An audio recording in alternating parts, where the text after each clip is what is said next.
Welcome to the Southern Fried Paranormal Chef, where you can dine at some of the best haunted locations on the planet. Be prepared to sink your teeth into the creepy and bizarre, seasoned with a little bit of humor.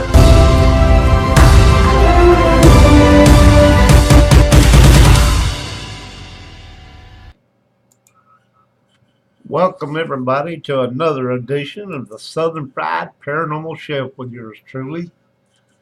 And I hope you've got your best dining clothes on because we're going to seat you tonight in the House of Death in New York City. How a Greenwich Village brownstone became known as the House of Death. Despite its picturesque exterior, the building at 14 West 10th Street in Greenwich Village has a not-so-cute history.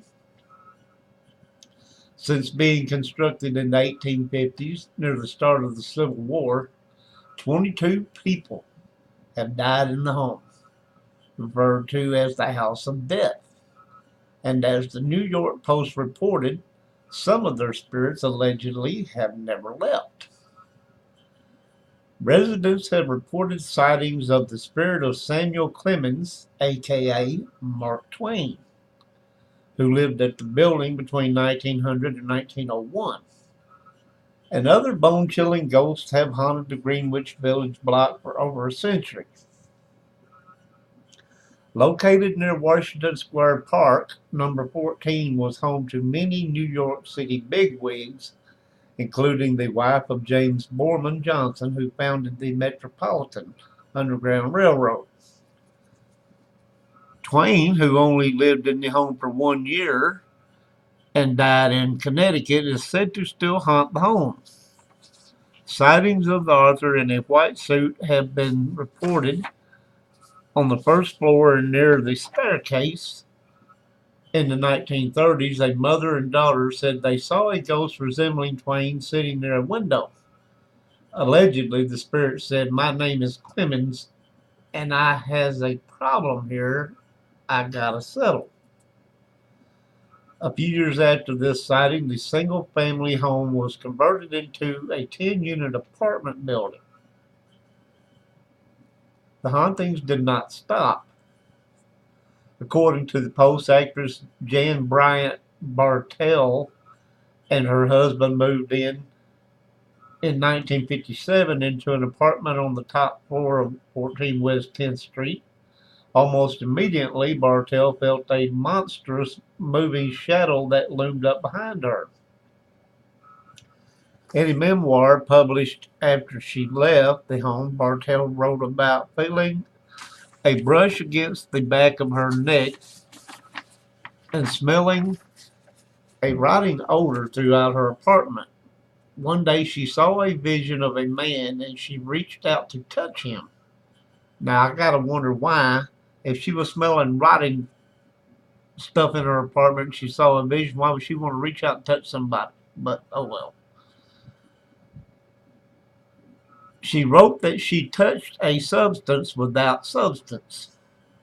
Chilly, damp, diaphanous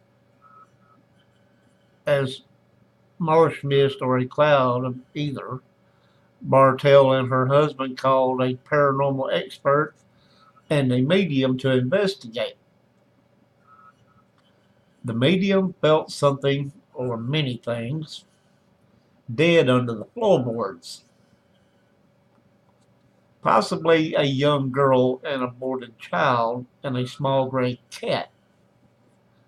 After unsuccessfully cleansing the home of any nasty spirits, the couple left the home. Years later, an actual monster resided at 14 West 10th Street in November of 1987. Former attorney Joel Steinberg beat his partner's 6-year-old daughter into a coma and later to death. Steinberg was convicted of first-degree manslaughter and later landed mandatory parole in 2004.